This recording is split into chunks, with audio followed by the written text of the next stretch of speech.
Oi, pessoal, tudo bem? Aqui é a professora Mirtz e hoje vamos fazer a correção das atividades do livro de vocês, do módulo 3, capítulo 7, que fala sobre a Europa Oriental, tá? A primeira questão está na página 392. Então, página 392, e a número 1 diz o seguinte: explique como a União Soviética administrava a própria economia. Então, pessoal, a economia da União Soviética era uma economia planificada, era uma economia que era organizada de 5 em 5 anos, né? Então, eles administravam as terras, as indústrias, tudo, né? Tudo era administrado pelo Estado. Então, vamos lá. O governo soviético, não apenas nos setores agrícola e extrativista, mas também no setor industrial, planejava todo o processo de produção, como os tipos de produtos e as quantidades, o que caracterizava sua economia planificada. As mudanças foram realizadas somente na década de 1980, objetivando uma maior abertura econômica. Então, a economia, né, era uma economia planificada, era uma economia planejada, tá? Número 2. Do ponto de vista geopolítico, a Guerra Fria dividiu a Europa em dois blocos. Essa divisão propiciou a formação de alianças antagônicas de caráter militar, como a OTAN, que aglutinava os países do bloco ocidental, e o Pacto de Varsóvia, que concentrava o bloco oriental. É importante destacar que a formação da OTAN estão presentes, além dos países do Oeste Europeu, os Estados Unidos e o Canadá também. Essa divisão histórica atingiu igualmente os âmbitos político e econômico que se refletia pela opção entre os modelos capitalista e socialista.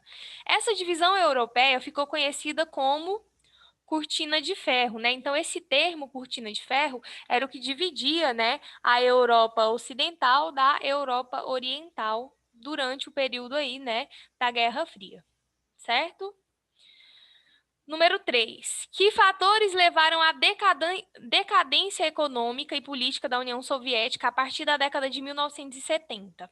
Então, foram vários motivos, né, pessoal? Baixa produtividade agrícola, os gastos excessivos com a corrida armamentista, o parque industrial pouco diversificado, né, com ênfase excessiva no desenvolvimento das indústrias de base e falta de indústrias de bens de consumo, né? Então, são alguns deles aí, né? São alguns dos fatores que levaram ao fim, né, à decadência aí da União Soviética.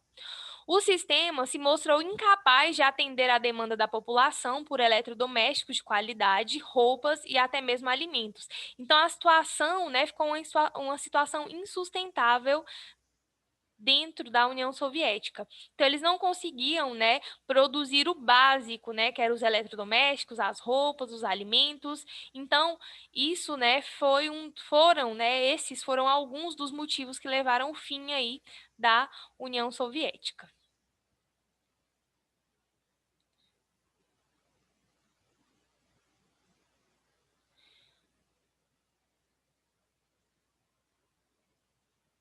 A 4, pessoal. Relacione as ações de dois políticos importantes na dissolução da União Soviética. Letra A. Tentou alterar o modelo econômico e político da União Soviética, empreendendo duas reformas paralelas, né, que era a Perestroika e a Glasnost, com o objetivo de revitalizar a economia e o sistema político soviético. As reformas não atingiram seus objetivos e intensificaram a crise no país. Então, nem a Perestroika nem a Glasnost, né, conseguiram segurar aí a União Soviética, muito pelo contrário, né, essas reformas aceleraram o processo de dissolução, certo? Então, a letra A está falando do Mikhail Gorbachev, tá? O Gorbachev ele tentou fazer essas reformas econômicas, tanto a Glasnost quanto a Perestroika. E a letra B está falando assim: declarou o fim da União Soviética em reunião com os presidentes da Ucrânia e de Belarus. Está falando do Boris Yeltsin, né? Que foi ele que declarou o fim aí da União Soviética. Número 5. Com certeza vocês fizeram a leitura do texto e aqui era uma questão pessoal, tá? Tava pedindo para vocês pesquisarem, né, para falar um pouco sobre o texto, né, que é Privilégios em um País Comunista. A próxima atividade, pessoal, está na página 400, tá? Página 400. Número 1. Com suas palavras, explique o que ocorreu com a maioria dos países da Europa Oriental após 1991, do ponto de vista econômico. Então, esses países eles ficaram mergulhados dentro de uma crise econômica, tá, pessoal? Então, vamos lá. Eles adentraram, né, em um período aí de crise econômica caracterizado pelos altos índices de desemprego, baixa produtividade agrícola e crescente desigualdade social. Então, eles passaram por muitos problemas aí nessa época da transição do socialismo para o capitalismo, tá? Número 2, eu espero que vocês tenham lido o texto e aqui está pedindo, né? Relacionados à notícia dada, considere as afirmações 1, 2 e 3. Então, pessoal, a questão correta é a letra B, tá? Só a 2 e a 3 que estão corretas. Número 3. A Rússia possui a maior extensão territorial do planeta, mas grande parte de seu território se situa próximo ao Círculo Polar Ártico. Como as condições climáticas são severas nessas áreas, o solo é, de modo geral, improdutivo e baixas temperaturas impedem o desenvolvimento de gêneros agrícolas. Qual a principal área produtora de gêneros agropecuários da Rússia? Bom, pessoal, o oeste do país, né, onde as condições climáticas são favoráveis e ocorre o tipo de solo Chernozem, de alta fertilidade. É aquele solo negro, né, que ele é muito fértil, tá, para a agricultura. Número 4. Explique a importância do setor energético na Rússia e sua relação com o crescimento econômico do país. A proeminência da Rússia no setor energético tem impulsionado as receitas do governo e representado uma parte importante do seu PIB, né, do seu PIB aí na última década. Então, o petróleo, o gás natural, né, ele vem impulsionando esse PIB, né, ele vem aumentando, tá, o PIB aí e melhorando a economia da Rússia. Número 5. Caracterize o setor industrial russo no que diz respeito à tecnologia empregada e à diversificação do parque industrial do país. Bom, o nível tecnológico é menor do que em potências desenvolvidas, como os Estados Unidos, Japão. A indústria de base é mais desenvolvida e a indústria de bens de consumo menos desenvolvida. Isso vem desde a época da União Soviética, né, pessoal?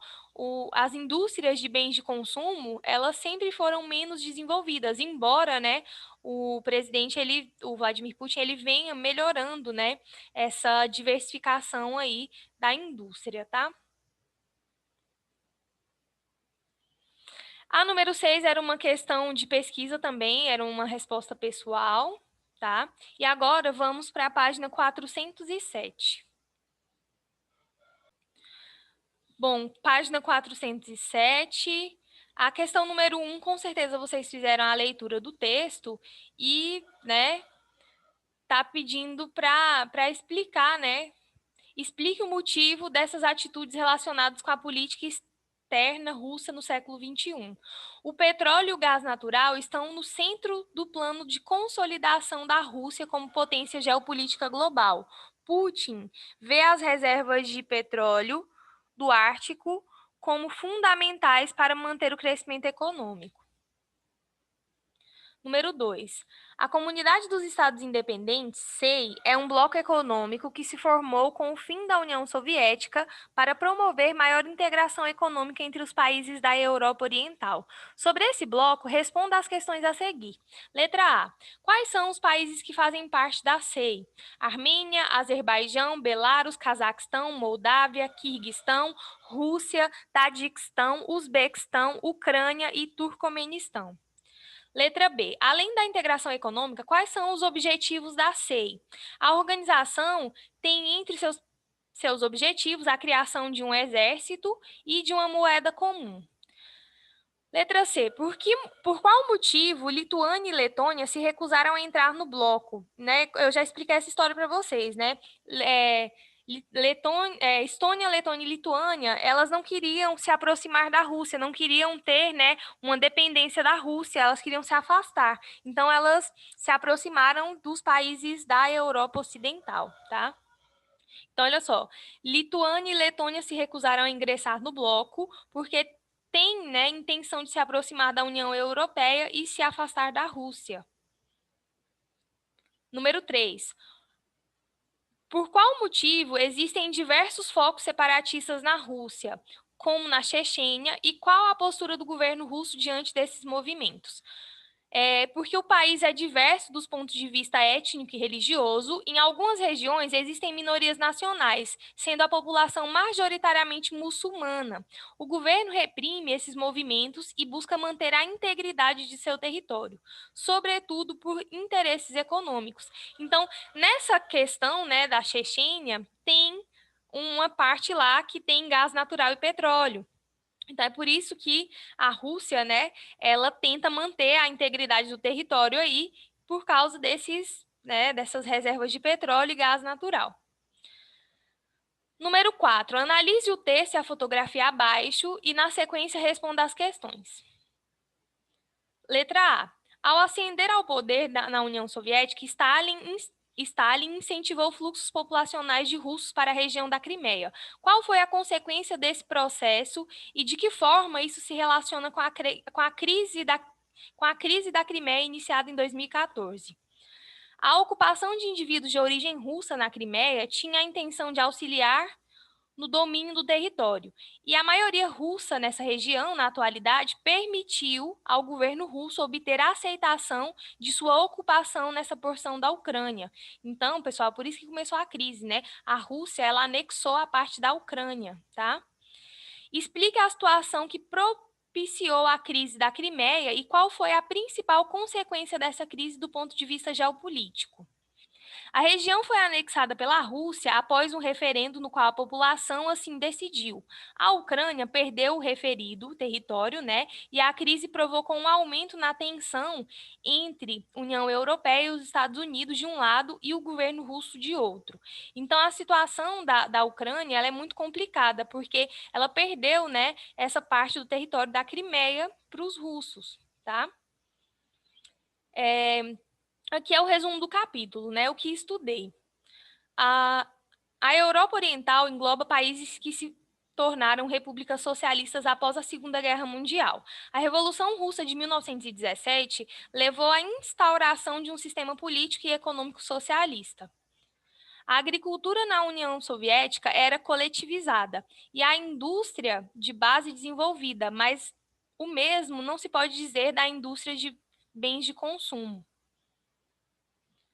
A crise econômica dos anos 1980 resultou na fragmentação da União Soviética em 1991 e na independência de diversos países. A transição para o capitalismo, verificada nos países da Europa Oriental após 1991, foi acompanhada de crises econômicas na maioria desses países.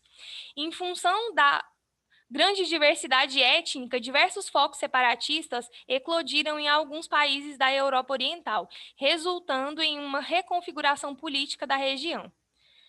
A grande riqueza natural da Rússia e seu extenso território se traduzem em uma abundância de recursos como petróleo e gás natural. Os recursos energéticos formam a base das exportações russas, principalmente para os países integrantes da União Europeia. A ocupação da Crimeia pelo governo russo aconteceu sob protestos da União Europeia e dos Estados Unidos. Bom, pessoal, espero que vocês tenham entendido. Qualquer dúvida, anotem as dúvidas de vocês para a gente poder esclarecer na próxima aula, tá bom?